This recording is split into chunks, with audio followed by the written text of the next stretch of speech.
In your pediatric population, the most notable signs of respiratory failure are nasal flaring, intercostal retractions, grunting, lethargy. Grunting slows the expiratory flow and increases lung volume and alveolar pressure. It's a sign of severe distress, and you need to get help for that kid. And then sweating is also a symptom of respiratory failure. If we look at blood gases, first of all, never look at only blood gases. When you see blood gases, and they're beautiful blood gases, you need to ask yourself, what's this patient doing to generate these gases? Okay? When we code a patient and we're doing CPR, sometimes our gases look great. So we're doing really good CPR, and we've got the patient intubated, but they're in respiratory failure. Okay, so you always want to correlate your blood gases to your patient's work if they're doing well. Initially, they may be adequate. You know, your patient's working hard and they're able to do what they need to do. Sometimes you may even see respiratory alkalosis, because if the problem is hypoxemic, i.e. pulmonary edema, lots of water in the lungs, the oxygen can't get across, the CO2 gets out. When you blow off CO2 in an effort to bring oxygen in, you may very well end up with a respiratory alkalosis in early respiratory failure. Remember, CO2 is 20 times more diffusible in water than oxygen is. Eventually, your gases will demonstrate acidosis, hypoxemia, and hypercapnia. But the initial gases might not look so bad. Cardiovascularly, you're going to see the compensatory mechanisms kick in. Tachycardia, increased cardiac output. You might see mild high blood pressure. If the CO2 is climbing, the pulses may be bounding because of vasodilatory effect. Dysrhythmia and hypotension, those are late manifestations as oxygen is just failing to be adequately delivered to tissues. The skin, cool and clammy and diaphoretic, the sympathetic nervous system is being stimulated here. If you see warm, flushed with a bounding pulse, those are your increased CO2 retaining patients. The thing about increased CO2 is we can usually intubate and ventilate a patient to get rid of the CO2. Unless the patient decides they don't want to do that anymore, or they don't want to be vent dependent. Now, I'm not saying that vent dependency would make someone with COPD live forever. Clearly, that's not going to happen.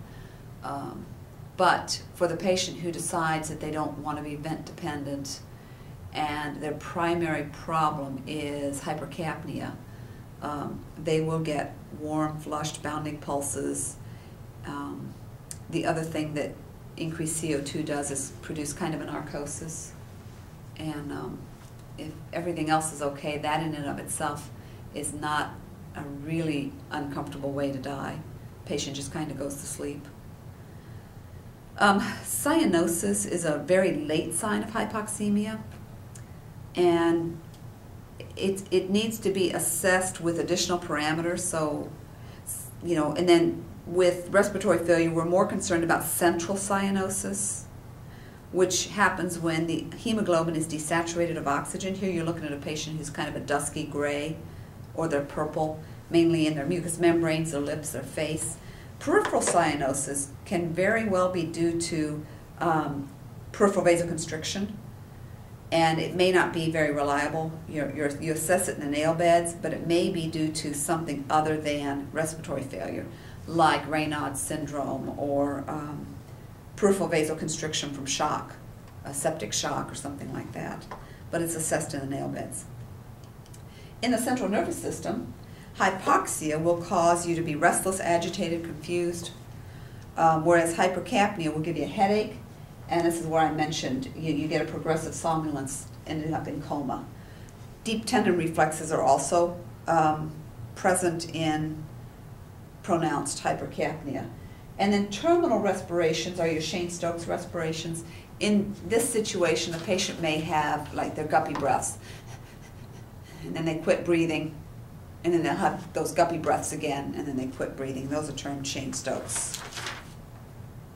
Some nursing diagnoses. When we're dealing with acute respiratory failure, the primary nursing diagnosis is probably impaired gas exchange, okay? The other diagnoses are causes or consequences. So in acute respiratory failure, impaired gas exchange is at the heart of it, and maybe you have impaired gas exchange because you have an ineffective airway clearance, you have ineffective breathing patterns, you have fluid volume excess, and then because you have impaired gas exchange, you get anxiety and imbalanced nutrition, less than body requirements. Imbalanced nutrition, less than body requirements. Your patients with COPD, first of all, you and I, the work of breathing costs us about 3% of our total caloric intake, or 3% of our metabolic energy is used to fuel the work of breathing. In someone who has chronic obstructive pulmonary disease, the work of breathing may cost them 30% of their energy requirements. So when they're using accessory muscles and they're using active instead of passive breathing, that really, really, really takes a toll on their nutritional state. And so you may often see these patients being very, I want to say skinny, but I mean deprived of muscle. They may be chubby because of steroids, inappropriate like fat depositions, but they're protein wasting. So they have skinny arms, skinny legs, they may have a round belly, a round face.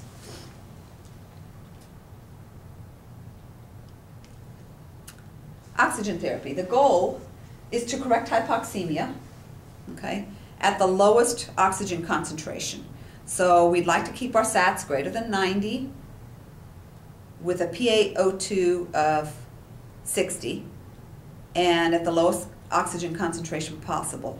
A nasal cannula will improve a mild VQ mismatch. If I have areas of my lungs that are clogged up with pneumonia, if I just increase the amount of oxygen that the rest of the alveolus gets, the rest of the alveoli get, then generally that will improve the mismatch enough that my oxygen levels are okay.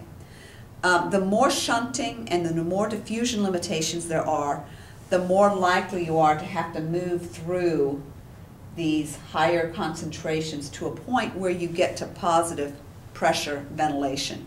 Now, here the CPAP, the BiPAP, and the ventilator are examples of positive pressure ventilation. Those are apparatuses, CPAP and BiPAP still external, with a mask, but it's a tight-fitting mask, and there's pressure applied through that mask and the way pressure helps is it drives that oxygen across the membrane. And then we can get the most pressure and the most oxygen concentrations using a ventilator, where we block off everything else. It's blocked off in here. You'll see a picture of it pretty soon. Decreased pulmonary congestion or pulmonary infiltrates. So if you got stuff in the lungs that's preventing oxygen and CO2 from moving readily across, then we need to do something like diuretics. Anytime pulmonary congestion is involved in respiratory failure, we want to keep the patient kind of on the dry side. Now, when the patient has pneumonia, then of course we want to liquefy secretion. So how many of our patients with pneumonia don't also have CHF issues? So, here we go. Which is it? Well, it's individualized. You've got to be able to figure that out. One of the things that we can do is we can produce oxygen that has humidification to it. The nebulized treatments, the mucolytics, can help humidify the airway and produce a local liquefaction, liquefying, without fluid volume accessing the total patient.